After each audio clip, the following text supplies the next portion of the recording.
The soldiers laughed the moment they saw him. A skinny man, sleeves rolled up, a faded kitchen apron tied around his waist instead of a uniform.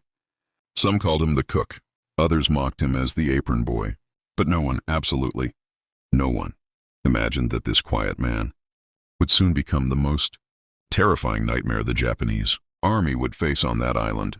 He didn't want medals. He didn't want glory. He only wanted one thing: revenge for the village the Japanese burned to the ground, the village where his entire family died. And on one unbelievable day, he killed 100 Japanese soldiers, alone. This is his story, the man no one took seriously. The rain hammered the jungle roof like drums of war.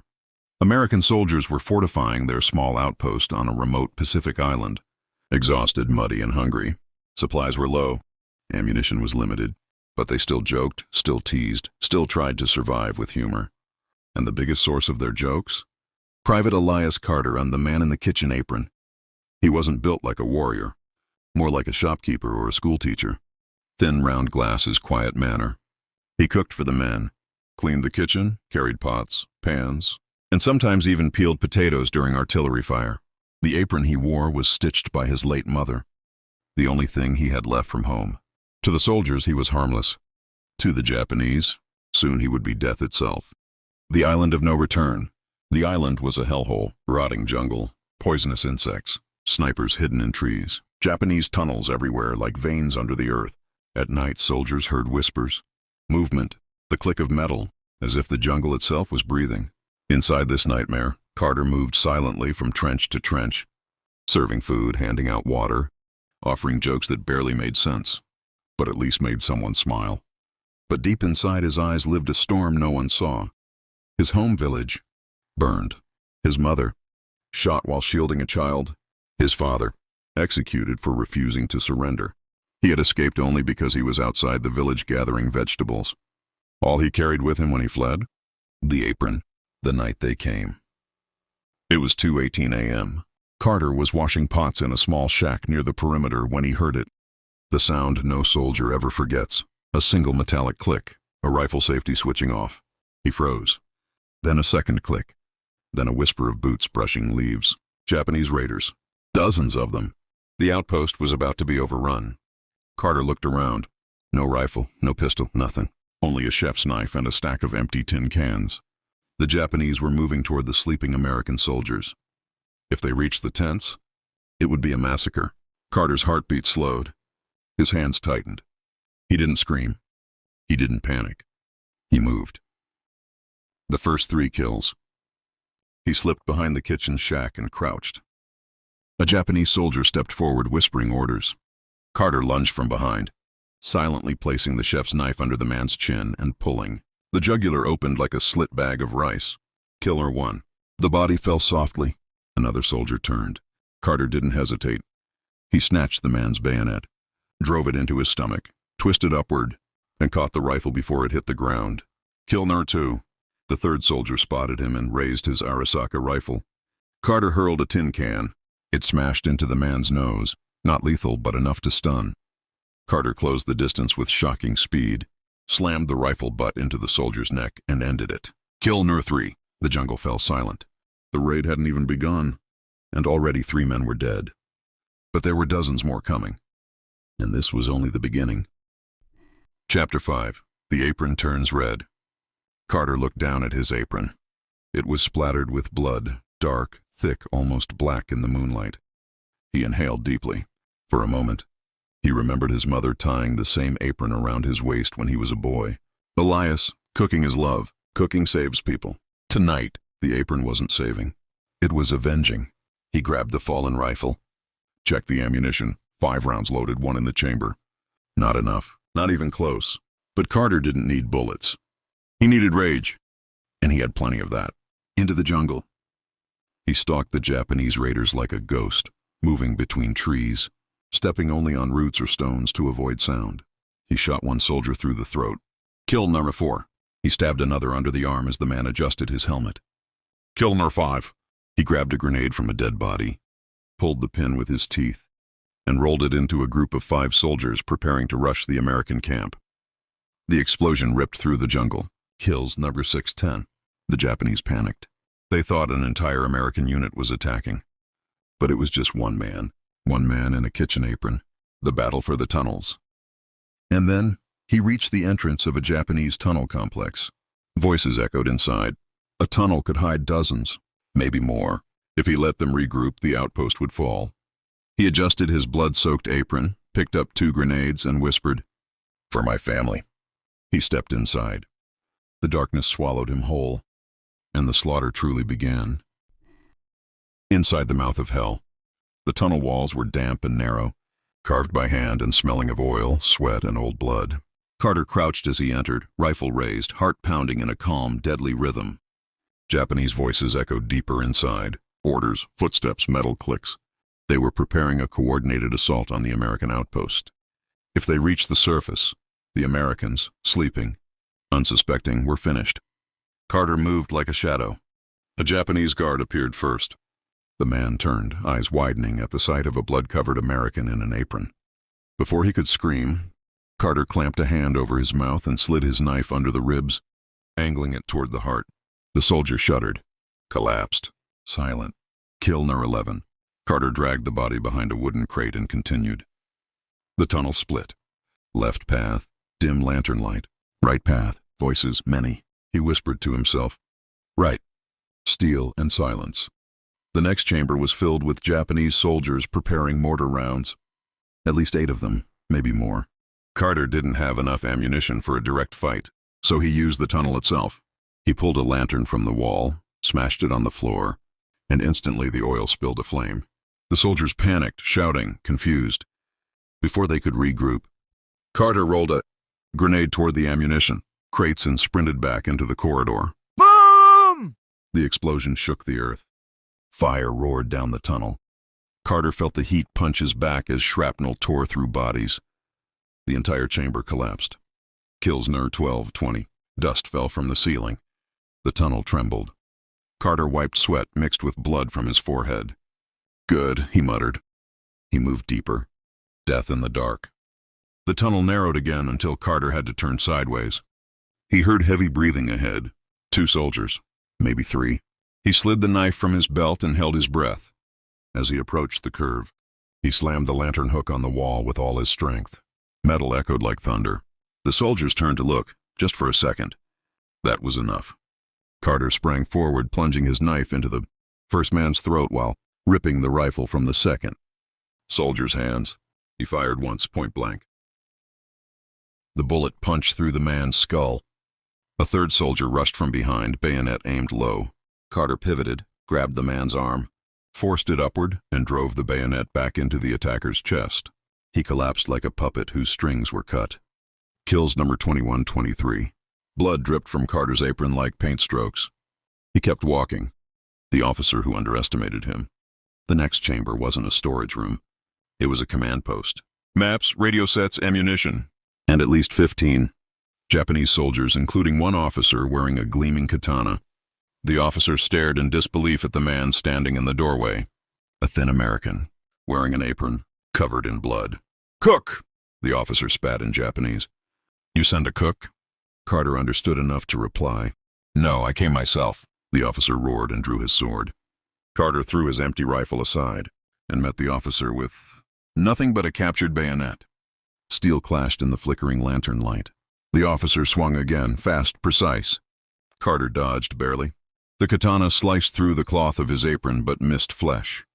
Carter moved in under the next swing and drove the bayonet deep into the officer's stomach. The officer gasped. Carter leaned close and whispered, "That was for my mother." The officer fell. The rest of the soldiers froze in shock. Carter didn't. He grabbed the officer's dropped rifle, switched to full auto, and unleashed a storm of bullets. Kills 24-38. The command room fell silent. Only Carter remained standing. The chamber of echoes. The deeper he went, the darker it became. Lanterns were rare here.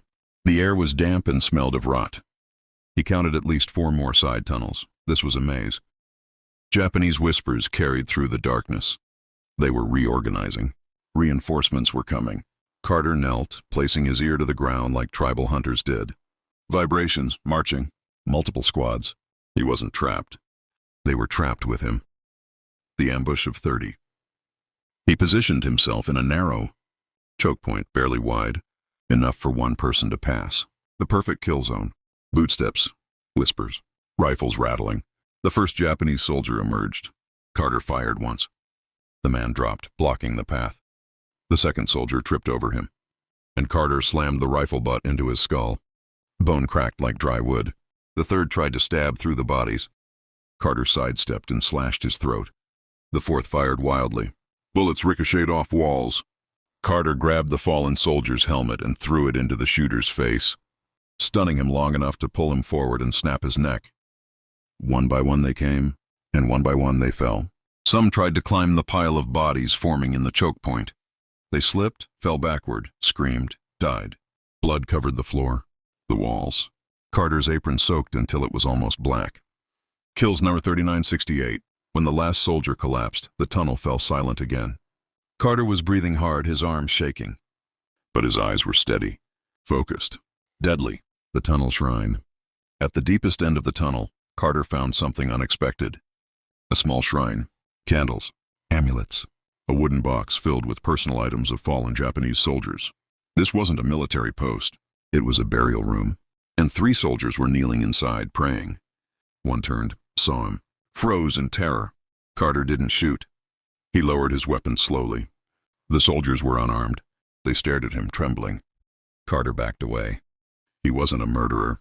He was a warrior with a purpose. He left them alive. No kills in this room. But the moment he stepped back into the corridor, a rifle shot cracked. One of the kneeling soldiers had grabbed a hidden pistol. The bullet grazed Carter's shoulder. Carter spun around and fired a single precise shot. "Kill line," he whispered. "I gave you mercy." Then he turned away and kept walking. The final descent. The tunnel sloped upward now. Fresh air, faint moonlight ahead. He was near the far exit. If the Japanese escaped through it, they could circle behind the American outpost. Carter sprinted. As he neared the exit, he saw them. At least 30 more Japanese soldiers, forming up, preparing to move out. He had 1 grenade left, only one. He pulled the pin, said a prayer, and hurled it into the group. Boom! The blast tore men apart. Screams filled the night. Those who survived stumbled blindly, burned, disoriented. Carter charged. He took rifles from dying soldiers. He shot. He stabbed. He slammed heads into rocks. He used every ounce of strength left inside him. When the smoke cleared, bodies covered the ground. The entire force had been wiped out. Kills, Erger 70-100. Carter stood alone among the dead. Bloodied, exhausted, barely breathing, but victorious. The jungle was silent. Dawn over the dead. The sky was beginning to pale as Carter stepped out of the tunnel. The first hints of dawn touched the treetops, painting the jungle in soft shades of gold and blood red. Blood red. Fitting. The ground behind him was a carpet of bodies. Japanese rifles scattered like broken teeth. The scent of gunpowder mixed with wet soil. Carter leaned against a tree, breathing hard. His shoulder throbbed from the bullet graze. His hands were trembling, not from fear, but from exhaustion. But he wasn't done. Far from it. In the distance, he could hear distant gunfire. American gunfire. The outpost was under attack. Again. He pushed off the tree and kept moving. The march back to war. The jungle seemed thicker now. Every root reached to trip him. Every thorn grabbed at his apron. He pressed forward, every step heavy. He whispered to himself, "You're not done." Not yet. The sounds grew louder. Rifle cracks, grenades exploding, shouting. Carter's heart hardened. The Japanese had attacked the outpost from the opposite side while he was in the tunnels. If he didn't reach them in time, the men he cooked for, the men who mocked him, the men who depended on him without realizing it, they would all die. He tightened his grip on his rifle. His apron fluttered in the hot wind, stiff with dried blood. Then he broke into a run. The outpost in flames. He reached the outpost perimeter and froze. The camp was burning. 2 American tents were on fire. Sandbags torn apart. American bodies on the ground. Japanese raiders pushing forward with bayonets and grenades. And in the center of it, Sergeant Nolan, the man who mocked Carter the most, hiding behind a crate with only 2 bullets left. The sergeant spotted him.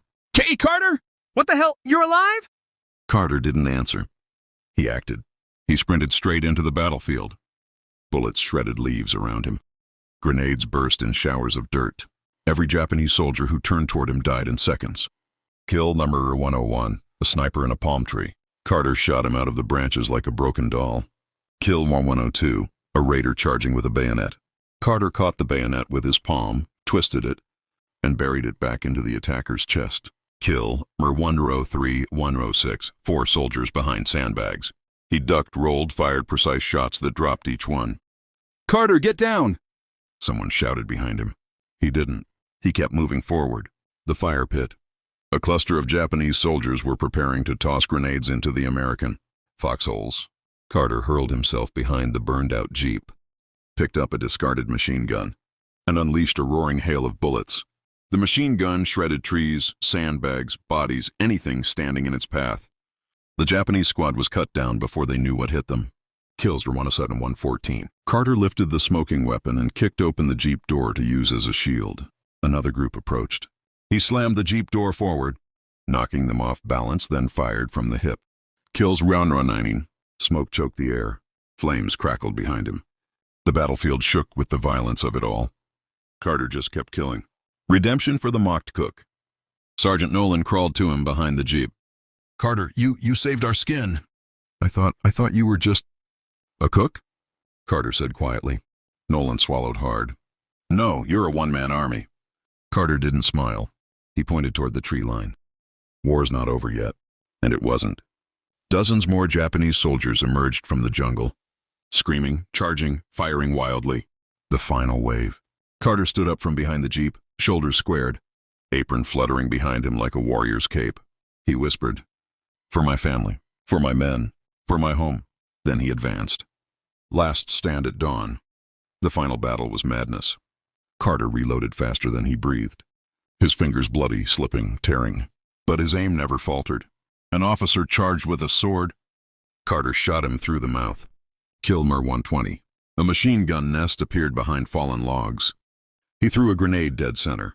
Kills number 121-25. A flamethrower unit advanced. He fired at the tank, exploding it in a burst of fire.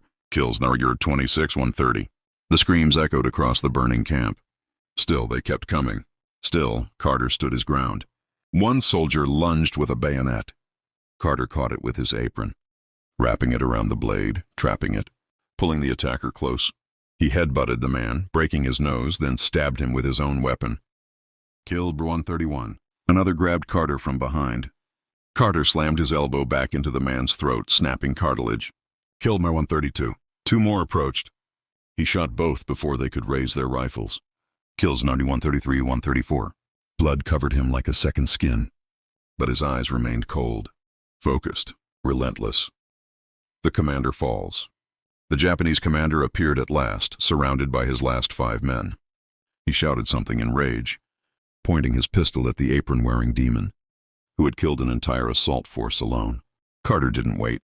He advanced. Bullets whipped past him.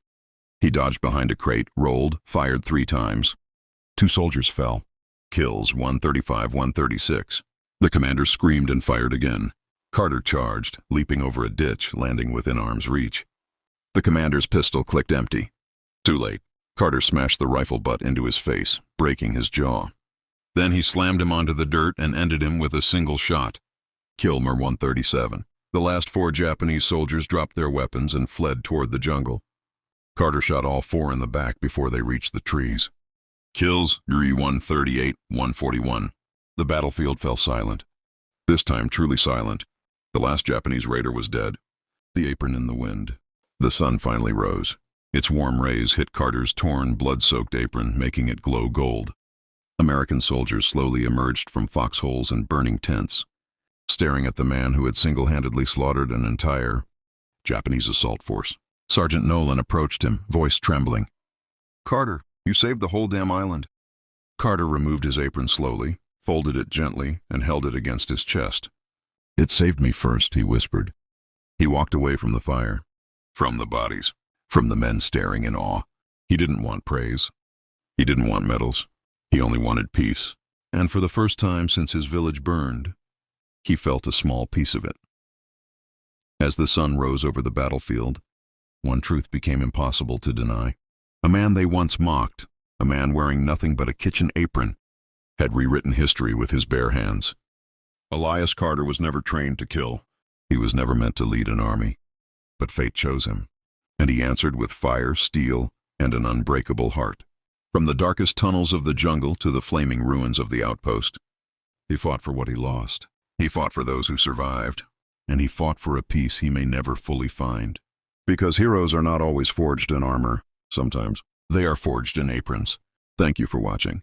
If this story moved you, inspired you, or shocked you, make sure to like, subscribe, and share.